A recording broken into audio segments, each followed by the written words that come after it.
when it comes to the video Yeah. portion. So that's what I'm curious about.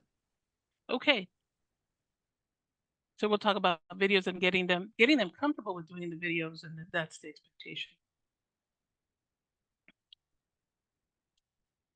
Someone else, we really do live with it. There's no such thing as a bad question. Okay. Oh, clarification for our participants to giving them the right info. Right. Yeah. Making sure that you really have the right information and they know how to guide them. Yes.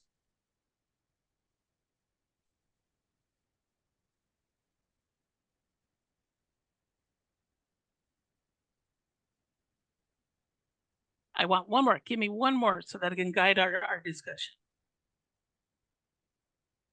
Hello, this is Stephanie from UMass Global. Hey. Really, I love being here because it's just sharing best practices. So I think when you're sharing those best practices, it just kind of opens up ideas. And I love the collaborative spirit of sharing resources. That some of the resources, especially coming from you and your district, have been fantastic. And so I really appreciated that. And that's what I always look forward to when I come to these. Oh, perfect. And I hear that wondering about error codes or condition codes and annotations. I saw that on the clip. Thank you so much, Stephanie. And Kristen will try to weave that in for you as well. Okay, so let's start off. So you have to know what is the kind of the organization of where we come from. So first of all, I'll share with you our vision and mission. Okay. We're unrelenting in saying the fact is that we need courageous, transformative leaders, and that they really need an equity-driven lens.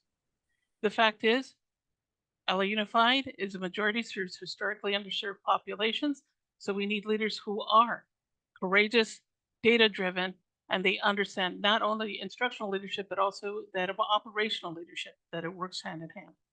And really specifically, they have to have these dispositions or behaviors in order to enact those decisions. Okay, so that is really what we're concentrating on, and making people being really capable to do this type of work. Okay. Next slide. And this really comes from our strategic plan. The most important factor in ensuring our students thrive and are ready for the world is having knowledgeable, caring, courageous educators and school leaders and support staff to guide them. So this has to translate into behaviors. So you're going to see that we're talking about dispositions and behaviors throughout our discussion. Next slide. Just to orient you, we have 4 blocks. We don't have semesters. We have 4 blocks. They last about 3 or 4 months. Our program lasts from April to March. Yes, it sounds strange, but we do it so that they can actually complete their credential and be recommended for a job by July when most positions start. So that's why we did it kind of with this strange arrangement. Again, we have 4 blocks. Blocks 1 through 3, each of them concentrates on one of the CalAPA. Okay, it really centers them, and we really focuses on that one, on that particular CalAPA. You see where they're allotted. Now you'll notice we start with 3, right? Because that's out of sequence. Why do we do that? Well, because 3 is the experience of being coached. Okay, and there's also some alignment to the evaluation system, and what we know everybody's coming in is with that experience of I've either been evaluated, hopefully they've experienced coaching, so we know we're beginning something that they know. Okay, and then we can build upon it. Again, equity driven, and our program is job embedded. In other words, they will have experiences, and that we assure that they have those experiences at the school. Okay, of course, fieldwork experience, and we run in person on Saturdays and online classes on Thursdays. So they have 8 Saturday classes and 1 Sunday that they actually appear live, and we know that is essential. What we found out, there is times they need to connect and talk to each other, so we've ensured that occurs. But on Thursdays, and this is a matter of convenience, so they don't have to commute, the Thursday classes are online. Next slide. So here are the major components. First of all, we make sure that every one of our candidates has a coach. Okay, they have a coach. We are the instructors, we are the coaches. We carry a load of, this year we carried a load of about 25. We may realize that's a little too much, but 20, they get one-on-one coaching. And literally there's about 2 hours of coaching that occurs for every step within a cycle. Okay. They also work in PPLCs. We organize them from the beginning so they can talk to each other. A lot of the clarification of what is needed on this, they need to be able to talk to each other and be able, because they can say things to each other that we cannot directly say to them. So we really wanted to, and really actually show them how those PPLCs work. We spend a lot of time building them and understanding what we can do, and they understand how they can support each other. Okay. We also give them a job shadowing experience. So they go observe a principal that we select. Okay, we assign them, and then they have a second experience where they can select or they can do it at their school site. But really seeing it through the lens of what they've learned. They do this in the last block when they say, now think of everything you've learned through all these cycles and through all the instruction. How do you see it being enacted by a principal that we know is solid? Okay. And then they can now also look at their own principle and really think about, what are things I would keep? What are things maybe that I wouldn't do? Okay. Of course, job embedded, we make sure they have those experiences. It's something that, because we are a district program, we can easily observe and we can make sure it's part of it. We actually get agreement from all the administrators that they will allow the candidates to have these experiences. And of course, there's field work, because there's some things and experiences that are not covered in the CalAPA, and we want to make sure that they do it. For instance, very simple one. Lead a PD. This is mandatory for all candidates. You have to lead a PD at a school or within the office you work in, and you have to be able to relate that experience and how it informs your leadership. Okay, so these are our hallmark components. That's right. PPLCs are what we would call learning communities, small learning communities, any grouping. So we call them, they're used to that term here in the schools. We just moved it over into, but they work together and they support each other through the entire program. Okay. Next slide.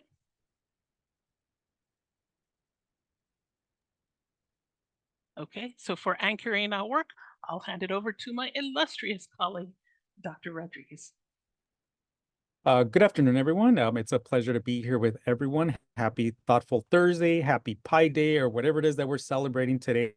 One other component that I wanted to add to something that Dr. Estrada just mentioned regarding our starting with cycle 3.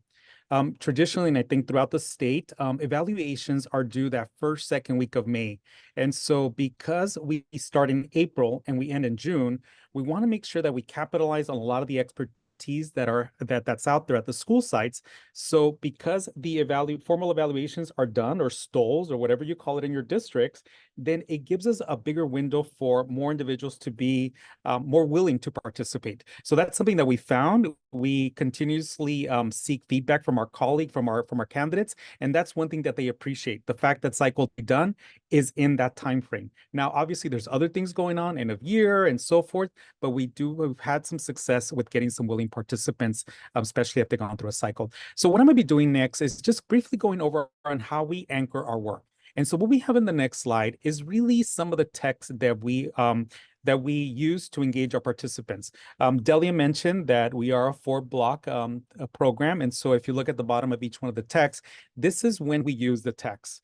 This is when we engage them in the learning from each one of these literatures. Now, one thing that was mentioned earlier is pushing them into why they do, especially when they have those annotations in the videos. So for example, with cycle 3 and cycle 2, when they're describing what's taking place and then that rationale, this is where we really go back to it and help them unpack that.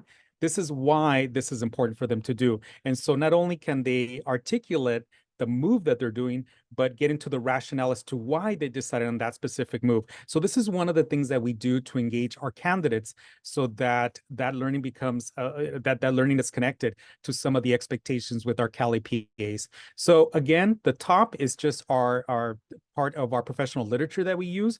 But one thing that I wanted to highlight is something that's unique to our district is that we do anchor all of our work as well under the school leadership framework and the coaching competencies. When we look at our rubrics that are in CalAPA, and we look at the behaviors that are outlined in each one of the constructs, most, if not all, of those behaviors are complemented and highlighted within our school leadership framework and our coaching competencies. So we see an alignment from the beginning. Our candidates are used to working in rubrics when, as teachers, they get evaluated under the teaching and learning framework. So they're used to delving into unpacking a rubric, finding their entry level of present level of performance and seeing what they need to do to move from one level to the next. So that is a common practice. The school leadership framework was developed with the capes and capsules in mind to support that leadership component. How do we then support and create the conditions for our teachers so that they can provide the best instructional program for our students? So that's really how our school leadership framework was designed. And we can go on and on. We have a principal supervisor framework, but the idea here is that we want that coherence in language. We have called out those behaviors, again, they're in the CalAPA, in the rubrics that we have in our school leadership framework. So it's not something that we wouldn't expect any entry-level administrator to possess or have experience with before they become school leaders throughout our district.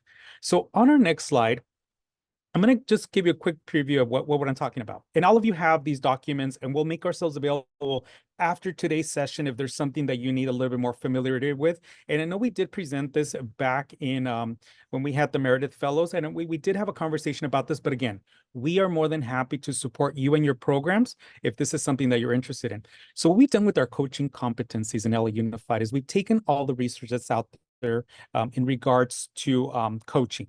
Effective manner in interacting with individuals to move them from one level to the next. And so we do have a white paper that's embedded within this document as well that highlights all of that research.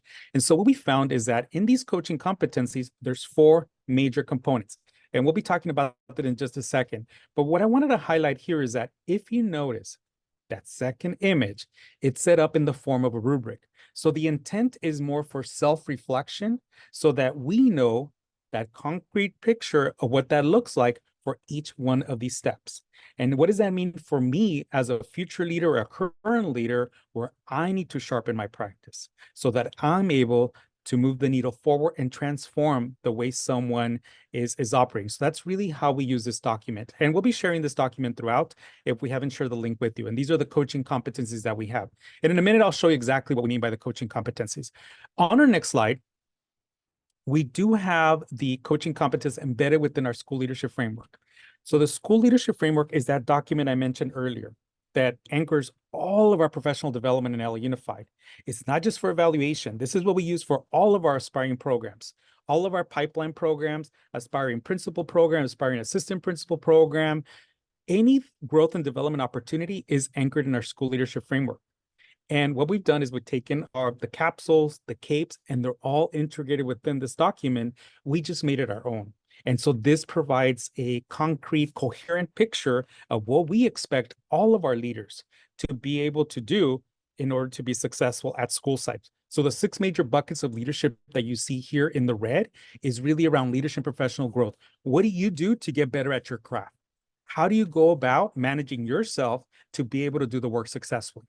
In standard 2, it's about change management. How do we use data to motivate, to create that area of need? How do we have that continuous cycle of improvement embedded in plans that are short and long term? So this is where all the change management components happen. How do we ensure that all means all? How do we have that shared sense of responsibility? In standard 3, it's all about instruction. Here, it's all about how do you lead effectively as an instructional leader. And here we have some of the unifying elements. We even get into the weeds as to what we mean by high quality professional development. What do we mean by observation and feedback in this one? And in standard 4 is really about how do we create a culture of learning positive behavior where all means all, where everybody feels connected and capable. So this is where we talk about equity, culture, we talk about cultural proficiency in action. In standard 1, we learn about cultural proficiency, and in standard 4 is when we apply it. In standard 5 is really about family and community engagement. And then in standard 6 about systems and operations, which is it's usually what people think about when it comes to leadership, but we do have it called out in our framework. And so just as an example, if we click on the next icon, you'll see that 1A3 is really about a leader learning about how do we build our own capacity to be able to observe and apply these coaching skills to improve instruction. So in standard 1A3, this is what we call out. What does one do to get better at their own craft when you're leading others? That's really what we're pushing about. How do you lead others? How do you support others in getting to where they need to be? So on the next slide, you'll be able to see that this is just the alignment, and we have a lot of alignment pieces. We look at the CAPES, we look at the standards and so forth. So this is where things that are not even called out. So we'll have some empty gaps. So for example, we call out cultural proficiency, and we also call social emotional learning in standard 1. And that's an area that we want to make sure that all of our leaders have an understanding for and know how to lead it. And that's in our standard 4. So we just wanted to call out that those are the little nuances that exist in LA Unified, because we want to make sure that all means all. So on the next slide, we do have just a quick example of the coaching competencies. So when we looked at all of the research that's out there, when it comes to coaching, we developed these 4 coaching competencies. And these are universal, whether you're working from a peer supporting a peer, AP supporting a teacher, principal supporting an AP or teachers, or a principal supervisor supporting principals. The language is the same throughout our system. So in component A, planning for the conversation, what is the purpose of it? What is the purpose of us meeting? What artifacts, what data am I going to be using for that conversation? What is that expected outcome? What are we planning for? In component B is really about that trust and rapport. How am I going to position myself? How am I developing that professional relationship with someone? So again, it's really about that trust and rapport that we expect. So it's a two-way conversation. In component C, we want to make sure we have some questions in our back pocket. How do we guide their thinking, especially to make a connection to the purpose of why we're why we're meeting. And then in component D, which is our competency around action and closure, how do we bring closure for the conversation? What are we agreeing to? What am I committing to? What are you committing to? And when are we going to meet next, so that that can start the cycle all over again? So these are the 4 competencies that we highlight in our professional learning opportunity. So in our next slide, you'll see how we use it for, say, for example, in cycle 3. So in cycle 3, we go through 2 of these cycles in step 2 and in step 3. So in step 2, when we're planning for that conversation, the goal is really to, we have some expected outcomes in that initial step 2, which is we need to identify what the CSTP that we're going to be focusing on. We're going to be reviewing a lesson plan. And then we're going through the 4 components, meaning like, how am I going to, where am I going to sit? That trust and relationship, that's component B. What kind of questions am I going to ask? That's component C. What is going to be in my back pocket to make sure that I put the onus on the candidates so that they're the ones selecting the CSTP, and why are they selecting it? And so what are going to be my facilitation moves to get there, right? It goes back to our literature, our textbooks, getting into this is what I'm going to do, and this is why I'm going to do it. So what is that rationale? So we're always making that link to the text and the professional learning that we have for our folks. And then in D, when we bring closure, okay, so we're committing to, we agreed that I'm going to be looking at 2.4. This is what you want me to look for. I'm going to come back next Tuesday at 10 o'clock. I'm going to be videotaping the lesson. So all of that closure happens in step 2. And then we do it all over again in step 3 after the observation. And so we walk into the same cycle. In step 3, now that we've observed, we're going to use all the evidence, our notes, our observational tool, and everything we have to plan for that post-observation conference. So then again, same thing as I'm planning it out, what is that expected outcome, right? I'm going to have some things in my back pocket that I'm going to make sure that I highlight within the conversation I'm going to have. How do I develop that trust? How do I develop that interaction with them? How do I plan for it? How am I intentional with it? Am I going to meet with them in their classroom, in my classroom? I want to make sure that they're comfortable. So that's what the component B is all about.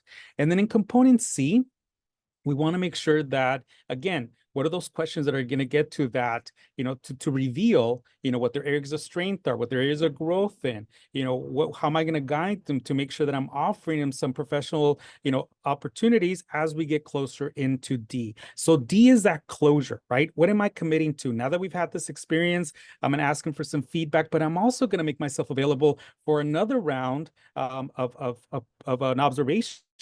And so that's what this is really about. How do we create the conditions so that we're connecting the work that we're doing as a district to something that they're going to be assessed as CalAPA? So again, we're looking at deconstructing the rubric and those behaviors that are in there, but we want as much alignment as possible. And because this is the same language that their teachers are used to, that the APs, principals, coordinator, coaches, the whole system is using, that's for providing that coherence in our work. So again, the clearer we are in building their capacity into these competencies, the better we are at making sure that they have them as entry-level administrators or leaders so that they're able to influence other adults. And with that said, I know I went through this quickly and we can go on and on and on, but I want to make sure we get into the rubrics, because the rubrics is really where we spend time deconstructing a lot of the constructs that are expected of all of our candidates. And with that, I'm going to pass it over to Daniel, who'll be walking us through this conference. And again, we'll be taking questions at the end. Daniel? Well, I think I'm next. Oh, my apology, Dale. No problem. We're going to talk about some implications for programs of just some of the things you heard. So the first thing we're going to highlight, why does coaching matter? Coaching is embedded throughout our entire program. It's a thing that goes on, okay? And what we know is that, especially in terms of leadership, it's second only to classroom instruction to influence student learning, okay? It is an essential tool that leaders need to know how to do, okay? So, next slide, and it's from the Wallace Foundation in 2000. Coaching, it's throughout the program. They experience coaching and they practice coaching. Okay? So this cycle is almost anchors everything we do. So for instance, yes, they start off by coaching a teacher, one person. They learn about how you delve into data and how that informs what you need to do as a school, as an entity, as an organization. Many times we find our candidates struggle with the idea of like, now you need to back up. You were used to looking in the classroom. Now you got to back up. You have to see, what we like to tell them is you need to see this organization as a living thing with a lot of intricate components. So you need to know how to look at data. And of course, the most famous part, and you just don't look at quantitative data. You also learn to look at qualitative data to find the whole story of what's going on, that delving deeper. All right. And then the third one is, well, what you need to target. How do you lead a team, right? We'd really like to tell our candidates, how do you eat an elephant? One bite at a time, okay? And so we're chunking it and bringing it together. So as they do the assessment, they realize these are behaviors that you're going to need as a leader. Next slide. So it's coaching, coaching, coaching. We are in conversation with them. We need to have them experience it. They need to practice, and we need to be refining our coaching skills constantly. We talk to each other. We talk about, well, how's this move? How are you getting them to think about this? So for instance, the question came up, oh my God, how do they address that rationale? What are the kind of questions we can ask during coaching sessions that really brings out? And of course, there's a very simple question. I see you're telling us what you did. Can you tell me why you did it? Can you describe that? Okay. What's really powerful here is that we're creating a common language, not only among the candidates, but for ourselves. And they are now getting used to a language that's used in the district. So when they walk into a position, they will be used to this language. Okay, so that's why we say coaching, coaching, coaching is really huge for our work here. And actually, next slide. So for us, we always remember, is this what we want? As we looked at all this, is this what we want our candidates to be able to do? And know and be able to do. Okay? And again, it's that so if we know, how will we know that they have experience with this? We don't need them to be perfect, but they do need to show some mastery. And then once we see the assessment, how it's going to be measured, and we understand the assessment, and we got to dig. We're constantly learning of the way we're set up. So each of us lead a cycle. So I'm one, Daniel is cycle 2, Jose is cycle 3, but we all coach in all 3. So we're constantly talking to each other. And when we have a question, we will dig and dig and dig until we find an answer. We're finding out, can you clarify us? We really, really need to delve into the assessment. And this leads to the learning activities that we choose. So we're in this cycle constantly. And I'd like to say, we are our own PPLC, learning to do this all the time. And we're learning every day. Next slide. And I'm just giving you an example. This is from cycle 1. What we really, really want to understand is one of the things is to really know why you're digging into this data, because you want to know why. So it's just not enough to collect the data. Are you digging into the data? Are you understanding why? Do you know how to do causal analysis? because that's going to determine the next steps, which will lead you to understand institutional factors, which will lead to the kind of plan you do. So we really anchor this and we choose selections that really highlight that. This is just an example from cycle 1. Next slide. Something we have found is that people will rush to a solution and they haven't thought it out. We've actually spent a lot of time talking about solutionitis, right? The tendency to jump to a conclusion, okay, before you actually know why something's occurring, that a leader needs to know why it's occurring. Now we're going back to data, right? Did you get the data? Did you get the qualitative data? Do you know why it's occurring before you come? And this fits in perfectly with how, as they walk through, okay, that's right. That's a PDSA cycle, right? Investigate, reflect, and it's reflected into this is why you're doing this. This is why you have to do it. Okay. Again, reinforcing the thinking. Okay. Yeah, next slide. And this is also very important. And where do you practice thinking? With each other. Right? So we make sure from the very beginning, this is actually a slide from our first day, where they are placed into those teams above 4. Okay, and they learn to talk to each other, and we give them tools to talk to each other, so that we're not the only ones coaching. They're also talking to each other, and again, they can say things to each other that we may not necessarily say to them. Okay. Next slide. Okay, here's the big push, the big challenge here. It's about changing mindsets.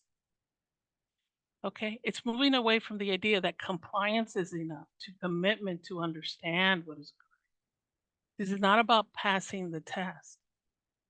It's about understanding why these behaviors are practicing them and applying them.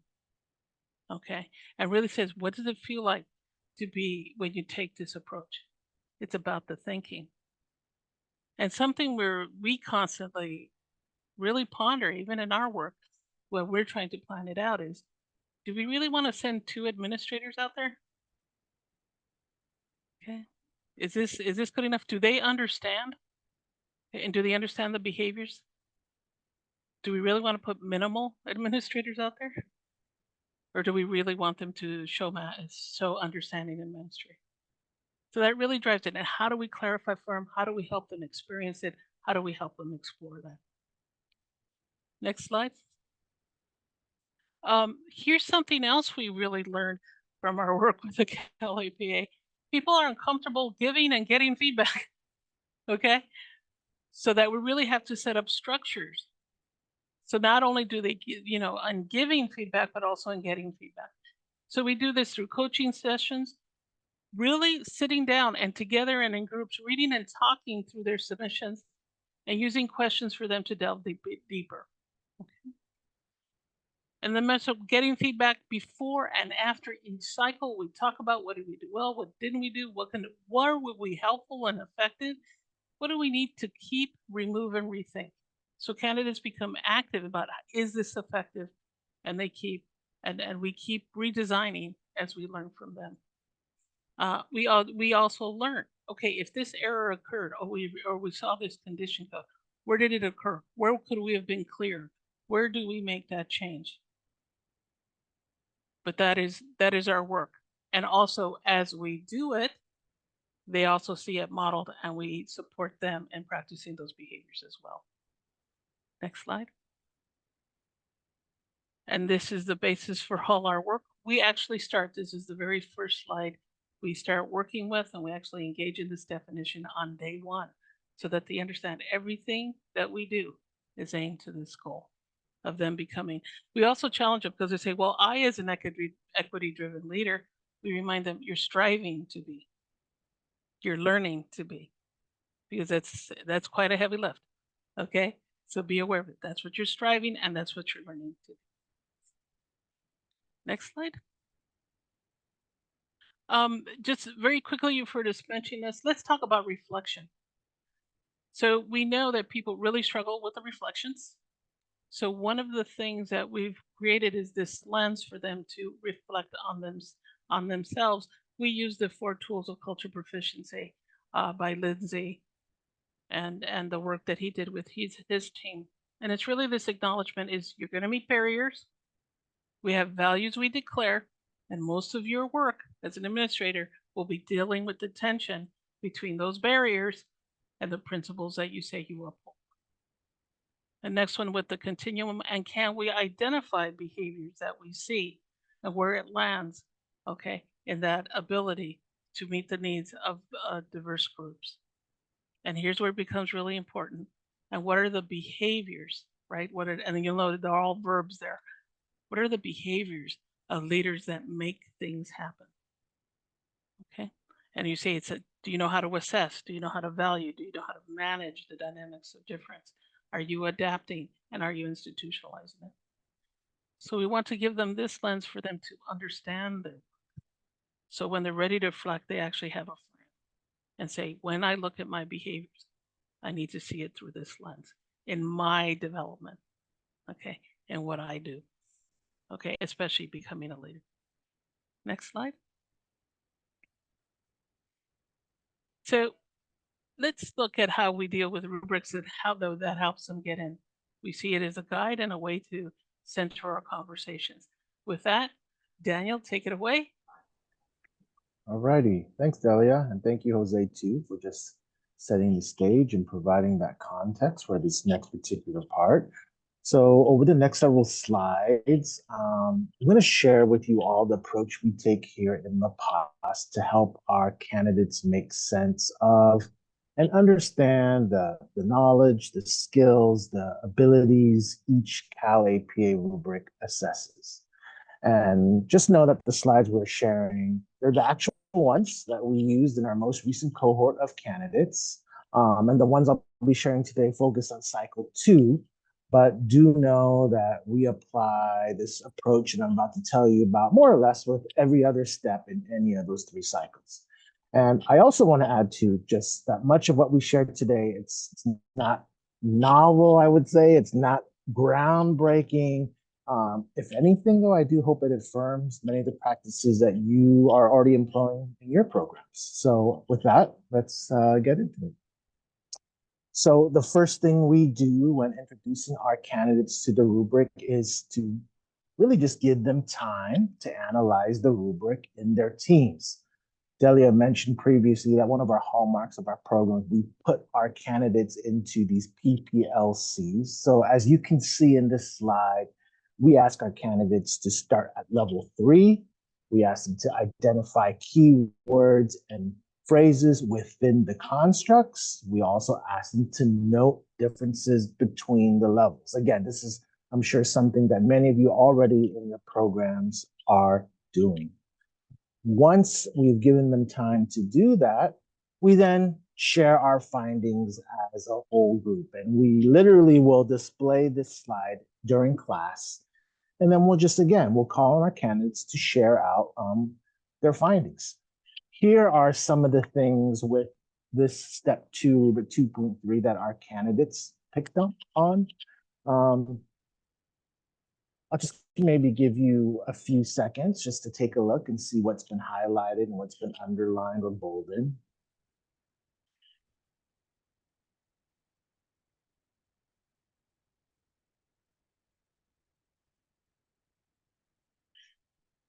You might notice that at each of these 3 levels, there are like phrases, words that are highlighted in orange. Does anybody want to maybe guess why, what the candidates picked up on?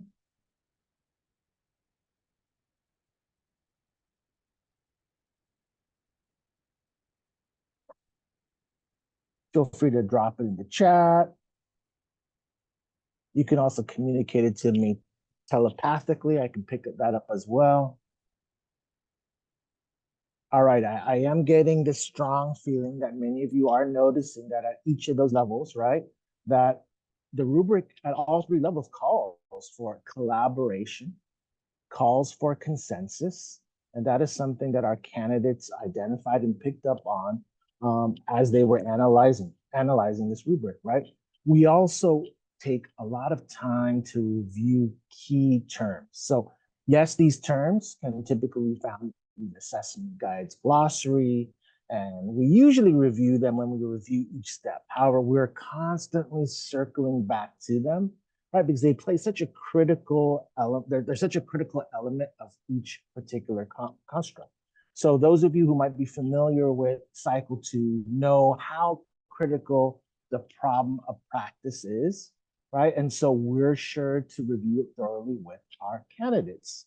So as you can see here on this slide, not only do we share the assessment guide's definition, again, our assessment guide is the Bible. We are constantly referring back to them. Anytime we pull things from the assessment guide, you can see we have the reference where they can find it, right? But we share the assessment guide definition of the problem of practice. We highlight key elements, but we also devote time to, in particular, to note the differences between cycle 2's problem of practice and cycle 1's problem statement, right? Because there are some key differences between the two, right? Again, we talked about highlighting those the key phrases, idea that in cycle 2, right, the problem of practice is focused on the action of the practitioners, right?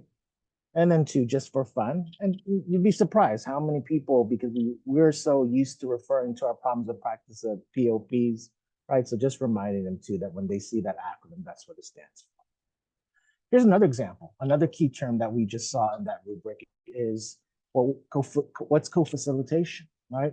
So many of our candidates, they come in with their ideas and have their varied experiences collaborating at their schools or at their locations. But again, we want to be clear to make sure they understand what the assessment guide's definition of co-facilitation is. So just as we did with the problem of practice, we review the assessment guide's definition as well as review other resources. So for example, I think this was, maybe Gay can confirm, I was trying to figure out, I couldn't remember where the source of this was, but here we have a great slide that was presented previously on what co-facilitation is, what it isn't.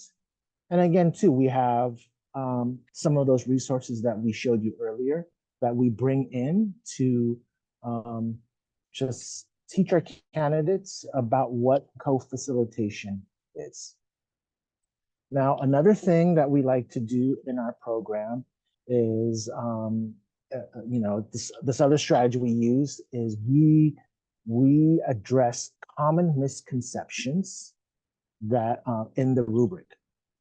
So, case in point, if we look at rubric 2.2, particular level 4, right, and when they're responding to this prompt, many candidates, when explaining how the work of their group is likely to advance conditions for student learning and or well-being, right, they typically speak to the positive team dynamics. Oh, our team has great rapport. They have experience working together. We all like each other, right? We see eye to eye. We have these shared values and vision. But is that what rubric 2.2 level 4 is looking for? It isn't, right? Rubric 2.2 level 4 is actually asking the candidate to state what will improve for students. What will the positive outcomes for students be? So as you can see in this example, much of what this candidate put there, it's great. I love that it's there. I think they are responding to the problem, but really it's only what's highlighted there is what counts towards this level 4 construct.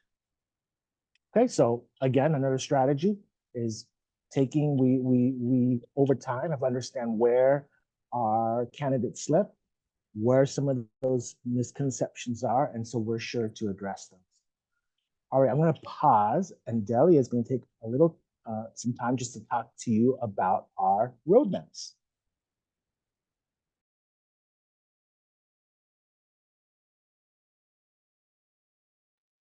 Sorry, I had to unmute myself there. So and you actually have this in the resource folder. We created roadmaps for each one, okay? And what we highlight here is, again, once we've discussed it, they have this roadmap. So to guide their writing when they're actually writing, but that's not where the conversation stops. We as coaches also use the roadmap to guide us, right? The preparation for that coaching session. We know the kind of questions and things that we're going to look for and that we're going to have a discussion on. And more importantly, when they get together in a group, okay, they can discuss, do we see it? And we actually model it. We actually share samples, and we'll actually make a statement about that in a second. But they actually see samples and they say, hey, do you see it? Can you find it? Can you read it? Okay, is it clear to you? All right. Could you say, yes, I see it? Okay. So that roadmap becomes kind of an anchor to those PLC conversations, to their coaching conversations. And again, it provides the lens to understand the work they're doing. And of course, we always use the framework as that lens as they prepare to do that reflection in 4. So really discussing the reflection really begins from the first step, right? Let's keep thinking about it, come back to it. And that they have several opportunities to talk to each other and to us about the work they're doing. And of course, their work as they think and ponder on it. Okay, Thanks, Delia. Appreciate it. So the other thing that our program really believes in doing, and we believe it's a critical part of them understanding the rubric, is we spend a lot of time studying the narrative and looking at the different prompts. And as you can see here with our protocol, we ask all of our candidates to read the prompts. We ask them to identify what each prompt is asking them to do. And then we do this important, this really important critical step is we ask them to determine which questions address which constructs of that particular rubric that they're looking at. So I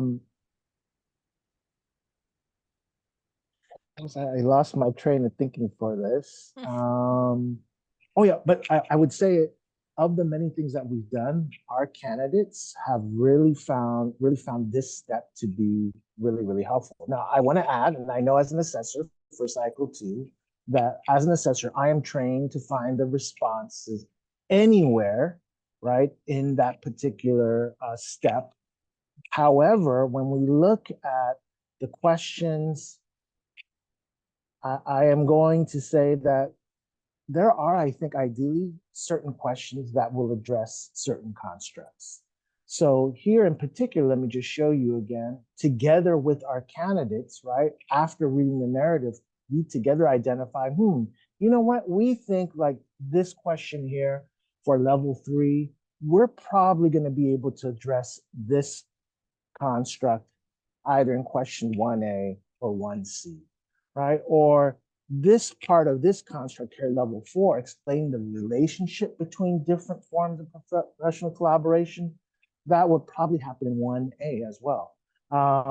Looking on, as we see here, our candidates helped us identify when it talks about what's the impact that the professional learning has happened at their school. Well, again, that would happen in 1A. And you can see here, well, that critique of what's happening, perhaps they could respond and address this particular construct 1D. So again, together with our candidates, we, using the narrative, identify, we identify which questions in the narrative hits and addresses each one of those constructs.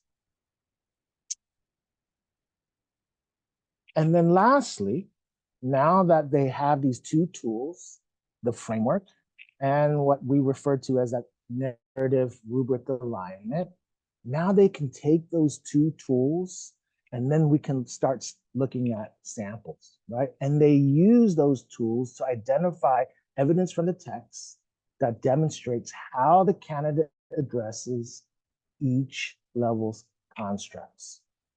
So again, when we look at samples, we just don't read them, really analyze them, we study them. They're often sentence lifting directly off the sample, trying to, again, provide us with how the candidate, what evidence is in their writing that addresses each and every construct in the rubric.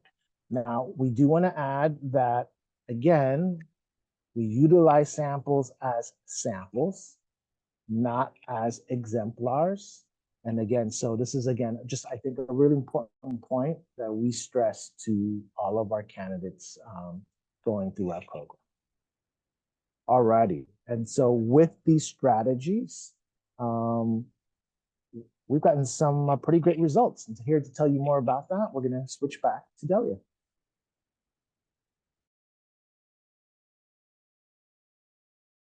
Oh, there we go. Sorry, I keep forgetting to unmute. So let's look at our result. So on average, okay, and we've been in business. We're about to start our 4th cohort. We've had 3 cohorts. So this is 3 years or 3 cohorts that have come through. This is how we're doing. And you know, we're working really hard, and we still see areas for growth. But we're happy. Now, I will say this, we don't stop here. If you go to the next slide, we also break it down by rubric. And when we see those results, what we say is, oh, where can we get better? Are we nailing it? You know, is the average 3 and above for our full? How are we, you know, how can we get better at addressing those constructs and making sure those understandings are there?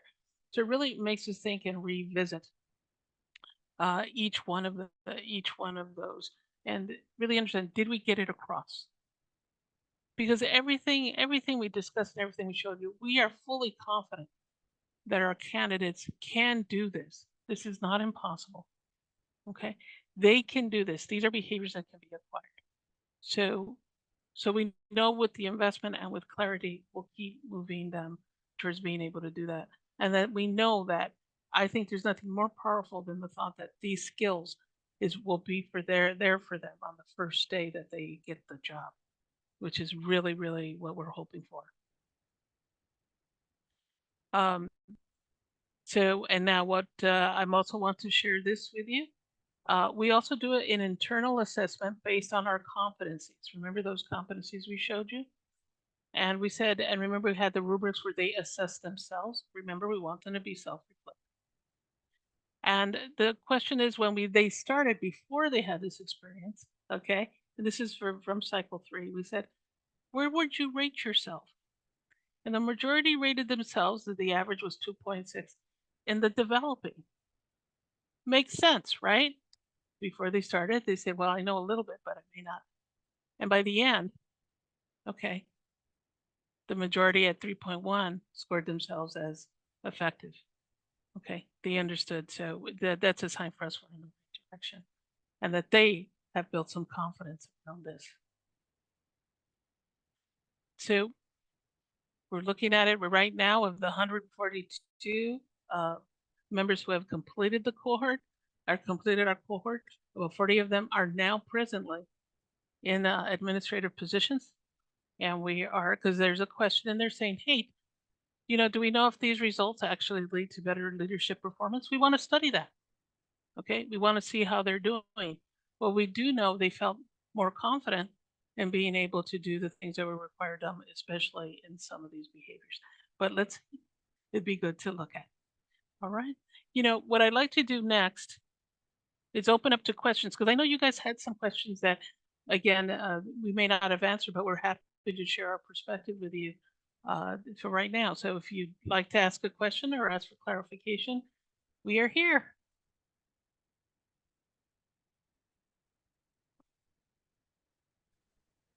Thank you, Delia. This is Kristen Coyle from Sacramento County Office of Ed. Just great presentation. A lot of wonderful resources and information. We received some error codes around, it was specifically G4, and it's around how the annotations do not map to the video clips. Oh. You know, I'm just wondering, so many times our candidates are talking anything about annotations. That's, I guess, a question that you can shed light on, or if there's anything around the mapping, the annotations do not map to the video clip. Yeah. So what we do know is, well, I'll tell you some of the things we do. Number one, we show them videos, and someone did ask a question, where are we getting them from? It's from our candidates. Okay, it's from our candidates. So we will actually have them view the videos and say, what would you annotate, right? What would be the annotation? And then so they annotate it, and then we say, okay, did you see this behavior? Did you see this behavior? So it has to make sense. It has to match. So we have them practice. And actually, I'll let Daniel or Jose share, because that's really the central to their work. But really understanding this is the behavior, this is what they're looking for. And that they need to understand, and they need to practice that. Okay. Thank you. Jose, Daniel, anything else about annotating videos? Going back to what Deli just mentioned, when we look at the component within the CalAPA guide, we want to make sure that we understand, just like we did with understanding with each one of the language that's used in there, do they have an understanding of what the annotations look like? And so once we have an understanding of what the annotations look like, then the question then becomes, where are you finding them, right? Where are you sorting it? And so once you're able to tell you what is happening, what is that description of the facilitation move that's happening, then we follow it up with we have another column that we've added, which is the rationale. Why did you do it? Can you tell us what is the thinking behind it? And so that's what's helped us organize ourselves so that they can, because again, we don't give them feedback, but that's essential in their peer professional learning community, so that if they have the same lens, they all have the same look for us, they can give feedback to each other. So that's how we leverage their colleagues, because we don't coach them in that sense, to that depth, but we're all able to at least create the conditions so that they have a good understanding of what each one of the annotations is, and then give them a tool so that they're able to capture, this is when I did this is when I did that, and then them to reflect on why did I do it. And so why did I do it comes from the textbooks, the conversations we've been having, and just getting them into that metacognitive ability to say, this is why I did this move, whether it worked or it didn't, but at least they're able to call it out within the annotation.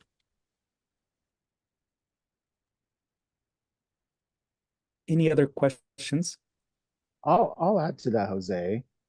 I know something that we did for cycle 2 this year, in light of those changes to the rubric requiring that rationale, is that we really spent a lot of time reviewing each annotation title, and then together again with our candidates, identified what does this actually look like as, what are facilitator actions? What types of things, what could you sort of, as if you were doing a classroom observation, what do you see? What do you hear? And so for each annotation, we came up with specific actions that would match that particular title. I'm trying to look for the slide deck that had that. I think I might have found it. So here is, if I can I'll share my screen again really quick, just to kind of show everyone what we did. Give me 1 second here.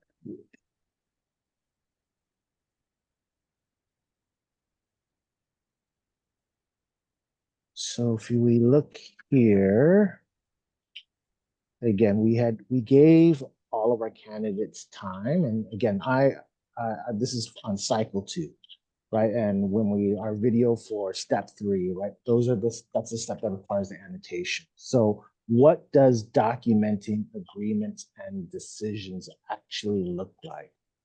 And so again, we gave our candidates time to identify some possible actions that might come out as they are working with their groups. And so again, we were very explicit. We spent a lot of time just, again, going through each one of these annotation titles. And I think this really supported them when they had to then include their rationales with their annotations. And the way we frame this, just to add on to what Daniel just mentioned, is like, why is it important for us to document? Why is it important for us to do this? So we start with that, and then we get into what are some typical examples, again, connecting it back to the literature. And a lot of the work that we do with cycle 2 is around the art of coaching teams, just as a reminder. There was a question earlier that said that people, are hesitant or are afraid to be videotaped, and very human thing. It's very way we very deliberately started with cycle 3, right? So they're only asking one person. They only need to work with one person and negotiate that. Okay. And that they can slowly, and once they've done it there, right, then the ask of doing it with the team isn't so overwhelming. Starting off with trying to recruit a team to videotape is pretty challenging, right? And just because there's more spokes in the wheel, right? Trying to manage, but just start off with one. Okay. Again, our famous phrase of, how do you eat an elephant? One step at a time. Look, you're just going to try it with one person. It's okay. You're going to take it one. We're going to take it one. We also really instill with them is it can be done. Okay. Let's show you how people have done it. Okay.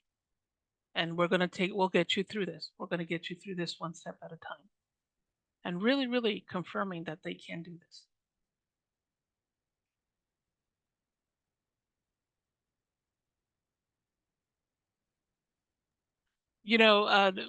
We got 1 minute left, but just know you have our emails, you have the resource, but please reach out. Please join our learning community. We love talking about this. We love thinking about this. We love problem solving. And I know, we really believe this is really good work, and it's a really good assessment. And so we like working with it and exploring with you as we build the leaders that our kids need. All right. Thank you so much for joining us.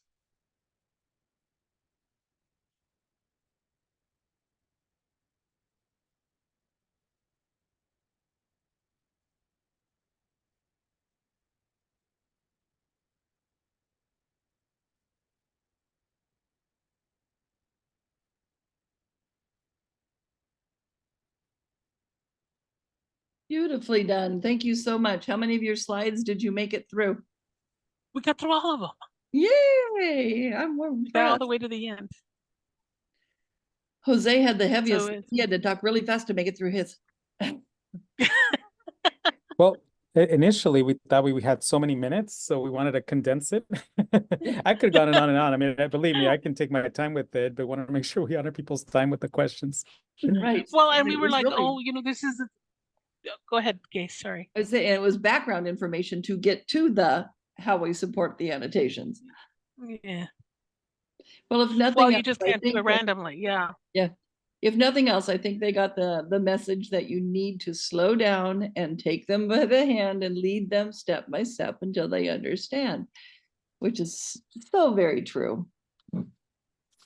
Indeed. And And also too that. Go ahead. Oh, that they also come with it. It's their first read. They're going to have misconceptions. Yeah, that's very right. And part of that is dragging that. No. Let's reframe it. So since we found the mix up with the problem of practice and the problem statement. Why we have the glossary. This is what we mean when we're talking to CalAPA. Yeah. Yeah. I'm a pretty good predictor. You had 41 people in attendance at the highest. So you guys did well. I'm sure you have 1,000 more things to do, so I'll let you go. Okay, and I hope I'm forgiven for bailing last time. Hey, we had 40 people show up. It's a good thing. I'm recording it as well. So. All right. We have our culmination today, Gay. We have 73 of our candidates that are receiving a certificate of eligibility. Mm-hmm. Wow. I wish they had jobs to give them instead of the horrible thing we have happening now.